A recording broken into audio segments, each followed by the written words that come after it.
రాజమండ్రి నుంచి తిరుపతి మధ్య విమాన సర్వీస్ ప్రారంభమైంది. రాజమండ్రి తిరుపతి మధ్య అలయన్స్ ఎయిర్ ఆధ్వర్యంలో కొత్త విమాన సర్వీసును కేంద్ర మంత్రి రామ్మోహన్ నాయుడు, ఎంపీ దగ్గుబాటి పురంధేశ్వరి వర్చువల్ గా ప్రారంభించారు.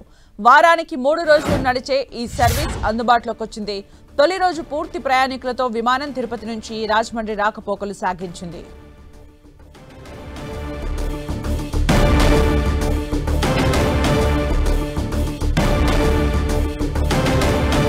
రాజమండ్రి నుంచి తిరుపతి మధ్య విమాన సర్వీస్ ప్రారంభమైంది. రాజమండ్రి తిరుపతి మధ్య అలయన్స్ ఎయిర్ ఆధ్వర్యంలో కొత్త విమాన సర్వీసును కేంద్ర మంత్రి రామ్మోహన్ నాయుడు, ఎంపీ దగ్గుబాటి పురంధేశ్వరి వర్చువల్ గా ప్రారంభించారు.